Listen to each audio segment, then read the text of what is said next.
di tempat ini dengan keadaan satu orangnya. Nah, pada kesempatan kali ini saya akan mempresentasikan materi tentang standar pencatatan akuntansi pembentukan persekutuan, perubahan pembentukan persekutuan dan operasional persekutuan. Sebelum kita memasuki pembahasannya lebih lanjut, kita harus mengetahui apa itu persekutuan. Persekutuan adalah bentuk kerjasama antara dua orang atau lebih untuk menjalankan usaha bersama dengan tujuan memperoleh keuntungan. Di Indonesia terdapat 3 persekutuan yang diakui oleh KUHP. Yang pertama itu persekutuan perdata, yang kedua firma, dan yang ketiga persekutuan terbatas. Nah, terdapat 4 pokok pembahasan.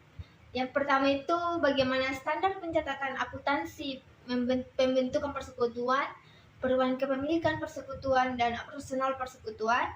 Yang kedua, bagaimana pembentukan persekutuan, metode kutus dan bonus. Yang ketiga, bagaimana pembagian laba dan rugi perusahaan. Yang keempat, bagaimana perubahan kepemilikan persekutuan. Selanjutnya kita masuk ke pembahasan. Yang pertama itu standar pencatatan akuntansi pembentukan persekutuan, perubahan kepemilikan persekutuan, dan operasional persekutuan.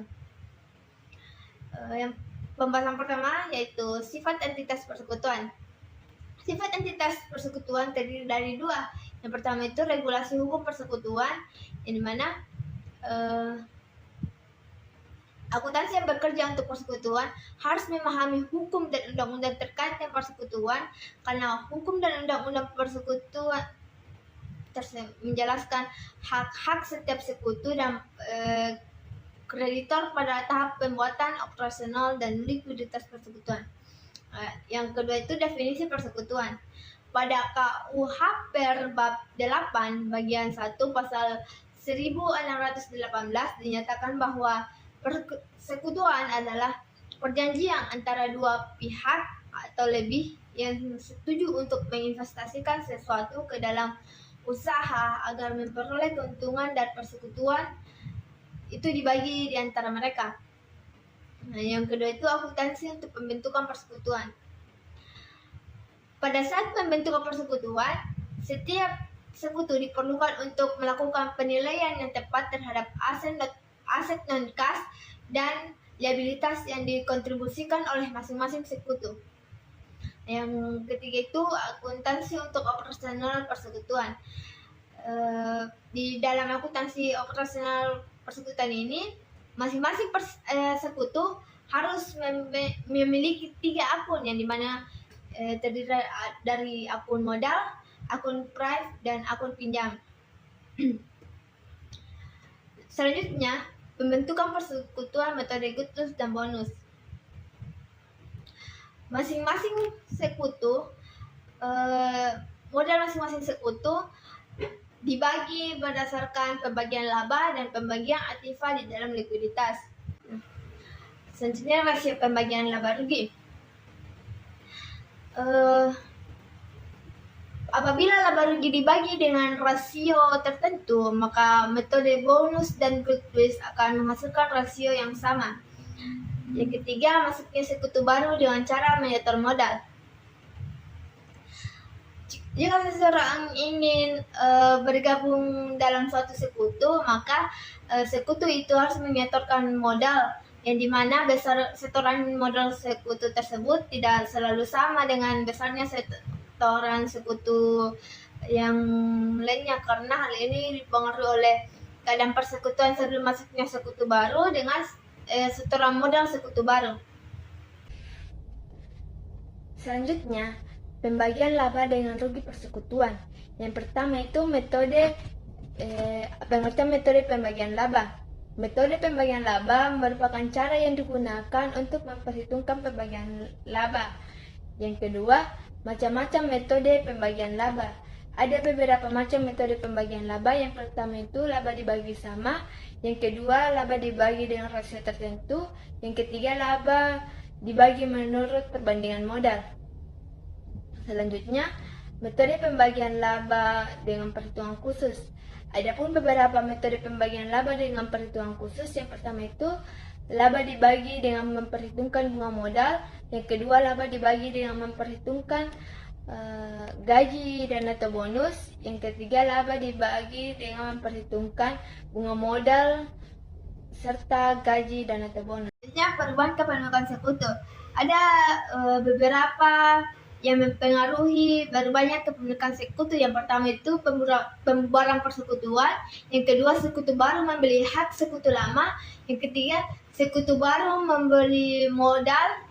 Yang keempat, pengunduran sekutu. Yang kelima, persekutuan dibuat menjadi perseroan terbatas. Nah, baik, itulah tadi penjelasan materi dari saya. Dari audiens, apakah ada yang dipertanyakan? Saya persilakan kepada saya. Baik, terima kasih atas kesempatan yang diberikan kepada saudari Adila Humairah. Ada pertanyaan yang ingin saya ajukan adalah jika terjadi kerugian yang melebihi modal yang disetor, bagaimana cara persekutuan mencatat kerugian tersebut? Mungkin sekian dari saya. Apakah masih ada yang ingin bertanya? Ya, saya persilakan kepada saudari.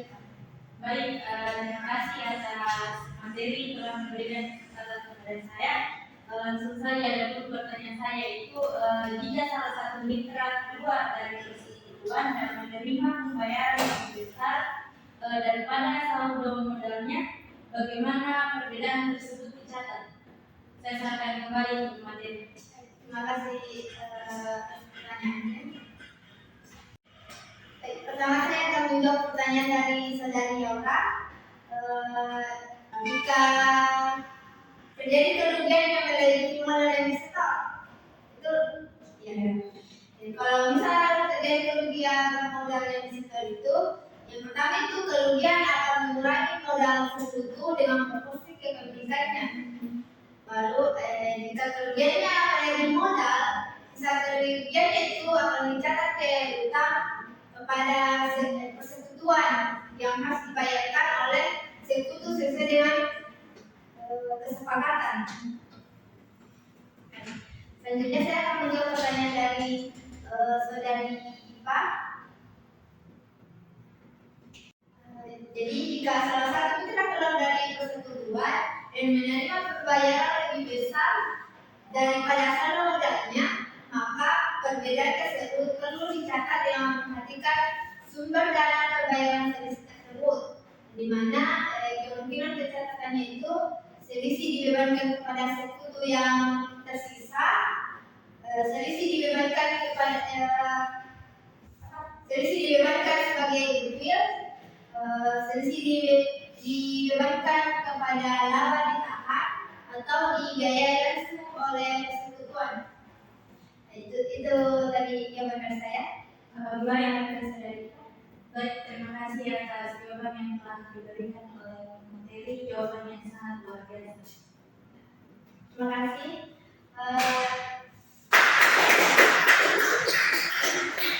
Itulah tadi presentasi dari saya. Kurang dari lebihnya mohon dimaafkan. Wassalamualaikum warahmatullahi wabarakatuh. Waalaikumsalam warahmatullahi wabarakatuh.